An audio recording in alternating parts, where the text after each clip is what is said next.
आई हूँ आप लोगों के लिए इम्पेरेटिव सेंटेंस। ये इम्पेरेटिव सेंटेंस क्या होते हैं? इम्पेरेटिव सेंटेंस होते हैं आदेशात्मक वाक्य। अगर हमें हिंदी में कहूँ मैं तो ये होते हैं आदेशात्मक वाक्य। ठीक है, आदेशात्मक वाक्य। इम्पेरेटिव सेंटेंस का मतलब होता है आदेशात्मक वाक्य। और हम आज के टाइम पे ज्यादा से ज्यादा इसी का यूज करते हैं। या तो हम किसी से प्रश्न पूछते हैं, दिन भर में हमारी भाषा जो हम लैंग्वेज बोलते हैं उस लैंग्वेज में हम करते क्या है, या तो प्रश्न करते हैं कि ये क्या है, कैसे हैं, क्यों है, या फिर हम कोई भी आदेश करते हैं। ज्यादा से ज्यादा हमारी आजकल बहुत बच्चों की और बड़ों की सबसे ज्यादा यही है कि ये करो, वो करो, ये मत करो, वो मत करो।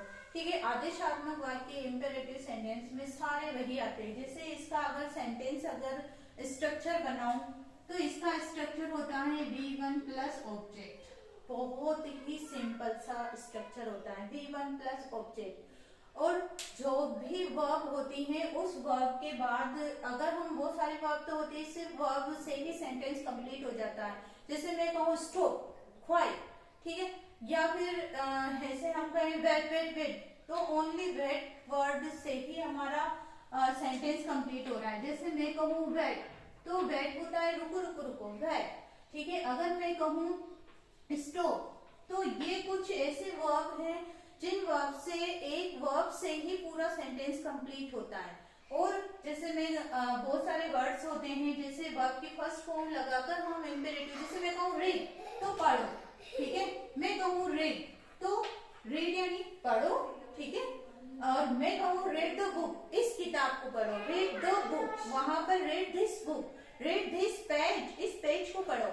तो इस तरह से ये मैं कहूँ राइट द लेटर या राइट द क्वेश्चन, इस क्वेश्चन को लिखो, या राइट दिस नोट्स, ये नोट्स लिखो। तो इस तरह से हम करते क्या है, अधिकतर क्या करते हैं हम इम्पेरेटिव सेंटेंस का ही यूज करते हैं अपनी लैंग्वेज में। जैसे ये तो हो गया ऑब्जेक्ट, ऑब्जेक्ट में हम कोई भी लगा सकते हैं, write the letter, write this, read this book, हम कहें स्टॉप वगैरह, स्टॉप, यू स्टॉप या यू बैट, मैं कहूँ मैक इट। अब कुछ एक सेंटेंस में बनाओ मैक इट, ठीक है, ये बनाओ, डू इट, यह करो। तो यहाँ पर इट की जगह हम कोई सा भी ऑब्जेक्ट का यूज कर सकते हैं। ये होता है इम्पेरेटिव सेंटेंस का स्ट्रक्चर। और ज्यादा से ज्यादा वर्ब का यूज करके हम इस सेंटेंस का अगर बार बार प्रैक्टिस करेंगे तो अपने आप हमारे मतलब मैं कहूँ कैच इट, इसे कैच करो, राइट इट, इसे लिखो, राइट द लेटर, हम कहें रीड द लेटर, या फिर मैं कहूँ होल्ड इट, इसे पकड़ो, कैच इट, इसे पकड़ो। तो इस तरह से मैं कहूँ prepare this notes, in notes को कंप्लीट करो।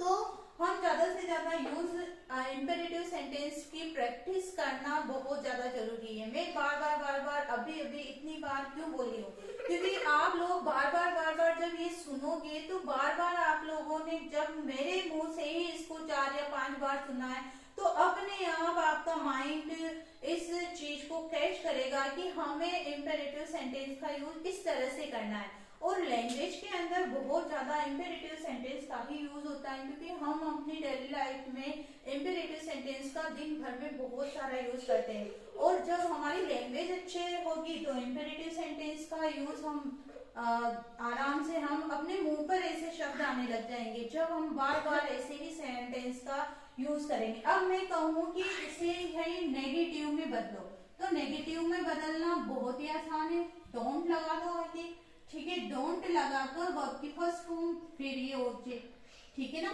अब यहाँ इसी सेंटेंस को अगर मैं कहूँ डोंट वेट, मत इन रुको, ठीक है, डोंट वेट, डोंट स्टॉप, मत रुको, डोंट रीड, मत पढ़ो, ठीक है, डोंट राइट, मत लिखो, डोंट मेक इट, यह मत करो, डोंट राइट इट, यह मत लिखो, डोंट राइट दिस लेटर, यह लेटर मत लिखो।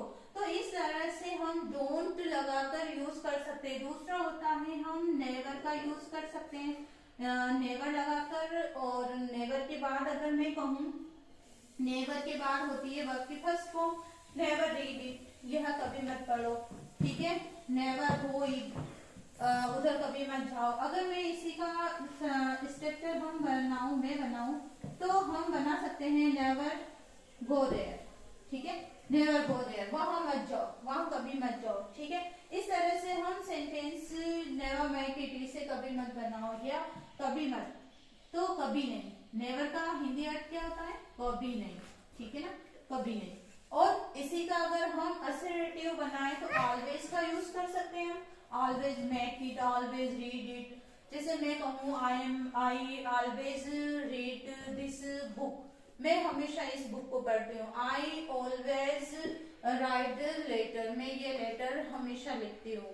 तो इस तरह से हम नेवर और ऑलवेज, ठीक है, ऑलवेज का यूज कर सकते हैं इसी को हम पॉजिटिव बनाने के लिए, ठीक है। अगर मैं कहूँ इंपेरेटिव सेंटेंस, ये हो गया फर्स्ट स्ट्रक्चर, सेकंड स्ट्रक्चर, ये हो गया थर्ड स्ट्रक्चर। अगर मैं कहूँ एक फोर्थ स्ट्रक्चर और होता है इसमें, लेट्स का यूज करके, लेट्स वर्ब की फर्स्ट फॉर्म एंड ऑब्जेक्ट। तो अगर मैं कहूँ इसी को लेट्स में बनाओ तो लेट्स रीड दिस बुक, चलो ये किताब पढ़ते हैं, ठीक है। लेट्स का हिंदी अर्थ क्या हो गया? चलो, ठीक है, चलो ये किताब पढ़ते हैं। लेट्स राइट द लेटर, चलो ये लेटर लिखते हैं। लेट्स मेक इट, चलो ये बनाते हैं।